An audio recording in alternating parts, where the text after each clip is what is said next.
Hey everybody, my name is Philip Shepard and I'm a local real estate agent here in Northwest Arkansas. If you don't know my story, I moved here from Chicagoland area about a year and a half ago, 2 years ago. You can live, work, and play all in NWA. So today we're gonna be doing something a little different. So we're doing a tier list today of all of kind of like the growing cities in America.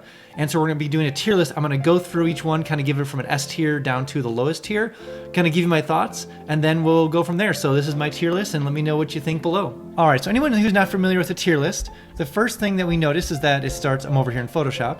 The first thing we notice is the S tier, A tier, B tier, C tier, and then the Ohio tier. So what we're gonna be doing is I'm gonna be grabbing a little screenshot of the first city we're gonna be talking about ranking, and then we're going to put it into the tier list. So the first one we're going to be working on is Minneapolis. Let me drag it over here. All right, so Minneapolis. Okay. So Minneapolis, interesting town, interesting city. A lot of controversies there the last couple years. I know that housing prices have gotten a little out of control. I know it's not the best place to start a small business now. The thing that really would deter me from Minneapolis, I know there's a decent startup culture there. A lot of people have moved there recently. The problem is that it's god-awful cold, just terrible cold all the time. I thought Chicago was cold, and my God, is Minneapolis even worse? So that would be a big deterrent for me. I know that people have more have been exiting Minneapolis more than entering Minneapolis. So I know that I've been through there. I'm gonna give this one probably. Well, we're gonna start off the bat. We're gonna say this is C tier. I wouldn't want to move to Minneapolis. It'd be one of the last places I want to move, mostly because it's frigid cold, and it's just not a very business-friendly environment for people to move to. So if there's not really businesses moving there, there's not gonna be jobs. It just kind of has a big effect on things. So we're gonna put Minneapolis C tier. The next one, let's jump into one of the big behemoths. Let's jump into LA. LA. Wow. Hold on. LA. What to say about LA? I visited there quite a few times. Gorgeous area. If I had a choice, if money was no option and all the other things that LA brings with the table, the full package, I think LA is a gorgeous area to be. The temperatures are great, the weather's great. But if anyone knows about LA, the housing prices are, we'll say, ungodly and unrealistic in every way, shape, or form. Even renting there is unrealistic. Forget even owning a house. Taxes are out of control. I just know that there's some more businesses leaving LA. Facebook is looking to leave LA eventually. Tesla is looking to move to a different city. So there's a lot of big companies that are leaving California for good reason, because there's a lot of problems with LA. And so if I had to live between LA or Minneapolis, I'm gonna have to give this one a C tier again, just because of the problems that LA has. And we're gonna move Minneapolis. We're taking this one up to a B tier. It does not deserve to be part of LA in any shape or form. That is guaranteed. Next one on the list, we are going to be dealing with Seattle. Oh, Seattle. Cloudy, rainy Seattle. Like, I've always heard people talk about like, oh, it doesn't rain that much Seattle. And then I hear people that actually live in Seattle like, no, it rains there all the time. The sun's gone there all the time. Seattle, very, very progressive city, home of Amazon, home of Starbucks. So you're gonna have that kind of cultural effect. A lot of good startups in Seattle, a lot of big tech centers in Seattle. So I like Seattle. Very interesting town, very, very interesting city. Not a fan of the weather. It does not snow there, I know that, which is great for me, but not a fan of the cloudy weather. I do like to see the sun here and there. I know there's some mountains nearby, so like it's a big outdoors thing. But one of the things that bothers me with like these big major cities that people move there for like mountains and hiking stuff, it takes you no matter what you do, it's gonna be an hour and a half drive outside the city. So, it's one of those things where it's like, is it really like how much do you want to spend your weekends driving to go to where you want to go? That's a question for you. So Seattle, it's going to get B tier for sure. Nothing like LA. It's going to sit with Minneapolis. Sure, we'll keep it there for now. And let's talk about Portland. Portland, the city of the weird. Portland, the city of unique. Portland is a very progressive city, to say the least. It does hold some small business, some startups, but it's not like a really business-friendly environment. Obviously, with a lot of the more interesting things that have happened in Portland the last couple of years, to say the least, have brought it down a couple notches. You have to be the right person to live in Portland. Not very friendly when it comes to businesses and taxes and per se. It does have a very unique culture, if that's the best way of saying that. And it has its special place in America for sure. But we're going to leave Portland on the. I'm gonna leave B tier. It's a B tier city for sure. Okay, that might get adjusted. We'll see. It hovers between B and C. Definitely not A tier. So definitely between B and C. Let's talk about Dallas. Good old Dallas, Texas. And we're talking about Dallas Metro, obviously, as well. Part of this. Dallas is a big area. Some of the unique things about Dallas that I find interesting are, like, obviously it's a major city. A lot of companies are moving there. It's very packed. It's very similar to Chicago. Chicago's a bit busier than Dallas, that is for sure. The thing about Dallas I found fascinating is that this, like, in Illinois, the way that the road system works is like you have 88, 55, 294, and 355. Those are like the major roads that run into Chicago. In Dallas, I feel like what happened is like the architects and city planners were like, just put a road here, just put a major highway. Like every time I go there, it's like this crisscross of insanity. And that's fine if you want to live like that, but my God, there is just insanity beyond insanity in Dallas.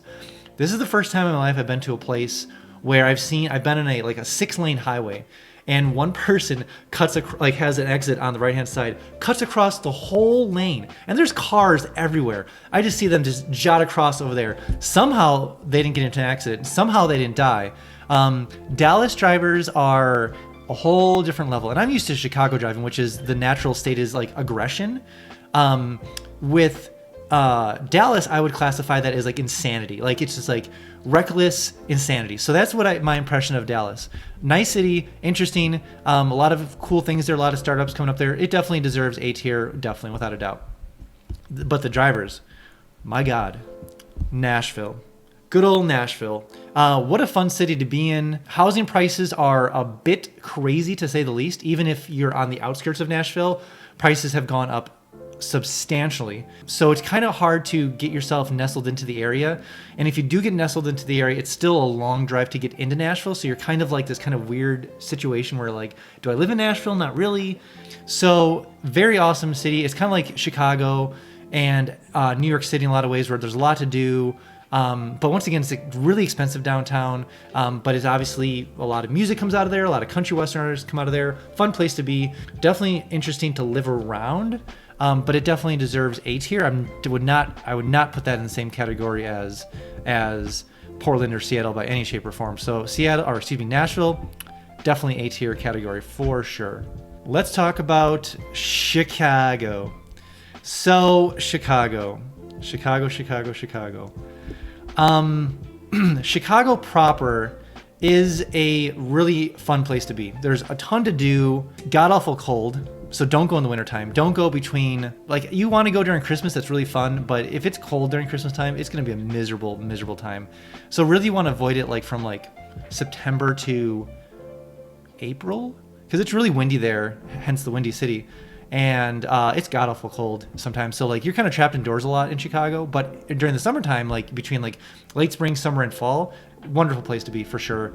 When it comes to like touristing, you don't want to live there. Taxes crazy, crime on the south part of town crazy. I'll let you do your own research there. You want to avoid certain parts of the train stations. Like you don't want to go on certain lines in Chicago. Just a bad place.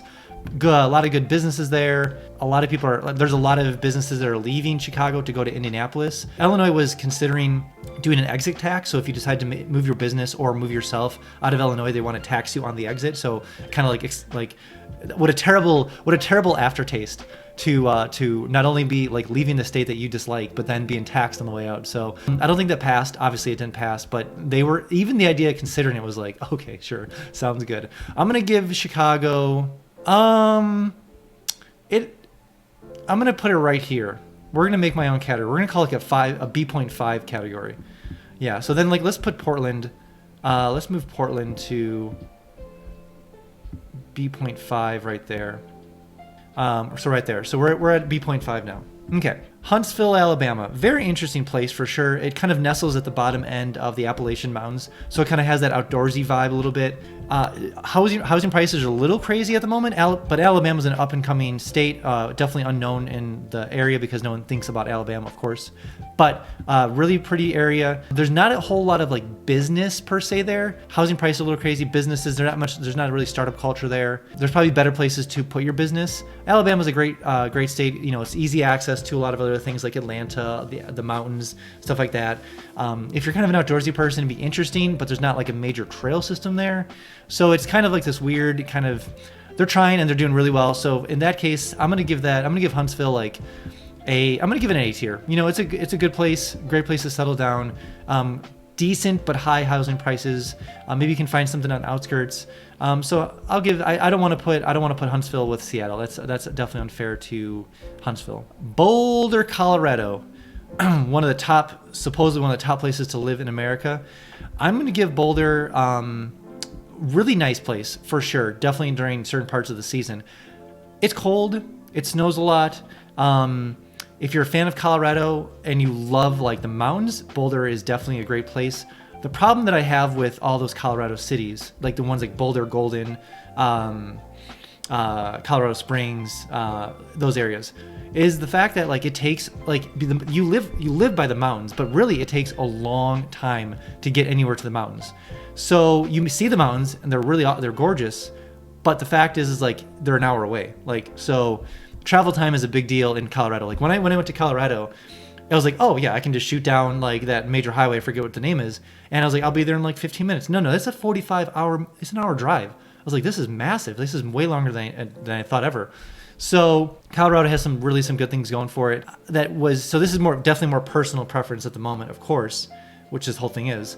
But Boulder, Colorado, the thing that I was not a fan of is the fact that it's like not a very, even though this photo is green, it's not a really green area. Like there's not a lot of trees. Colorado's kind of deserty, kind of a lot of grasslands. So I like trees. I like green. I like that whole nature thing. Colorado doesn't necessarily have that when it comes to those areas. When you get into the mountains and trees, gorgeous for sure. But Boulder, interesting town for sure, not my cup of tea, not a good place to live. And one thing I forgot to mention, which I don't know why I should have started on the first thing, housing is stupid there. It's just stupid. It's like to get a house there, it's well over, to get a basic house at the moment is like $600,000. So usually people rent there. You hardly ever buy, and that's just me spitballing. I mean, you might be able to find something cheaper, but definitely more expensive. It's high. It's very high. So most people end up buying like condos there, like a really small, like 800 square foot condo, 1,000 foot condo, and that's a good life to them. So yeah, not for me, that's for sure. Oh, so let's rate Boulder. I'm gonna give Boulder a B. The reason I give Boulder B, and it could be an A, is the fact that housing prices are so expensive, just not realistic for any normal American family to make sense in. Has an interesting startup culture, business is okay there, but besides that, Boulder housing taxes our housing prices crazy. So let's talk about NWA. So you can kind of tell where I'm going to put this, obviously, but NWA, in my opinion. So what is going on here? So when I'm obviously, this is what I did. Literally, I did something like this when I moved to NWA. Almost made a tier list, and NWA was by far the only one that made the S tier list. That's because NWA has like I always say, live, work, and play in NWA. It has everything that someone would want when it comes to like being in America. You have adventure, you have fun, you have work, 3 major corporations here. Plus there's all sorts of startups coming here. There's jobs abound, plus unlimited trails, hiking, fishing, biking, boating, kayaking, all the things you'd want. There's breweries galore, museums, murals, artists, food, like there's so much in NWA. Speaking of NWA, if you are looking to visit NWA, make sure to go ahead and download my 3-day itinerary guide. I've designed one for the foodie, for the arts person, for the adventure, for the sports person, and also for the kids. So for instance, if you're coming down here and there's so much to do, you don't know where to narrow it down, that 3-day itinerary guide will narrow it down for you and kind of show you some of the really awesome things you can do here in NWA when you come and visit. And it's really it is the most hidden gem in America at the moment by far. There's a lot of people discovering it. It's well up there. A lot of people have considered it very comparable to this next one, which is Austin. Austin, Texas is a very interesting city. It is they don't try to do this, but they're trying to be like this interesting Portland vibe, but yet trying to maintain this kind of Texas feel. It's a hard balance because Texas is a very, we'll say a free state, meaning, you know what I'm saying about Texas. So Texas is a very, leave Texas alone kind of vibe. And so Austin kind of is this unique set because it's not that in any shape or form.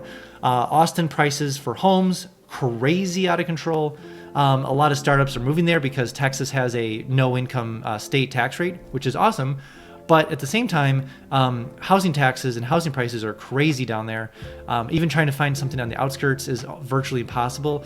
We have a lot of people moving from Austin to NWA because Austin and NWA have that similar, we'll say, vibe. One of the major differences between the two is that our housing prices are definitely in control and we're continuing to build. So to find something within reaching distance of a normal house, it's very easy here in NWA. You have everything from multi-million-dollar houses down to a regular priced house in America. So that's not a problem at all. In Austin, you're probably not going to find a house for a good price per se. You might find a condo, you might find some other things, but housing is very hard to find in Austin, guaranteed. The problem is because a lot of businesses are moving there, which is great and fine. But those employees that are moving there just buy up the houses. And so kind of like anyone who wants to relocate to Austin, it might be a problem. So I don't know. I'm going to give Austin definitely an A rating. It deserves it. It does not deserve to be along with Chicago or Boulder. I would definitely move to Austin before I move to Boulder, just because Boulder's cold and even more expensive than Austin. And Texas is warmer, and so that's kind of a benefit there too. And it's an up and coming city. Austin is just up and coming. And the last one for the last tier, we have Cleveland, Ohio. What is there to say about Cleveland? You know what's funny is that people rag on Ohio a lot just because it's funny. It's a meme of the internet. But Cleveland has really changed a lot around in Cleveland itself. It's definitely not up and coming yet, but it's setting a good infrastructure so that in maybe like 2030, 2040, it's going to be a really major player in that Rust Belt area. At the moment, not a good place to be between a lot of different things. I'll leave it there. But there's good people there. From what I'm seeing, there's a lot of new people in there that are trying to revitalize the area. So I'm looking forward to the whole meme of Ohio kind of changing. So we'll see what the next couple of years brings for Ohio. But I'm rooting for it. I'm rooting for Cleveland. But definitely Cleveland hits the Ohio tier list for sure. So thanks. That's all I have for you guys today. Really appreciate it. If you have any questions or comments, feel free to text me or comment below, and I'll get back to you as soon as I can. If you are visiting NWA, let's definitely check out some homes when you're here, kind of see what would fit into your price range, what you're looking for, square footage, homes, bedrooms, and all of that nature. So feel free to contact me, and I'll see you guys in the next video.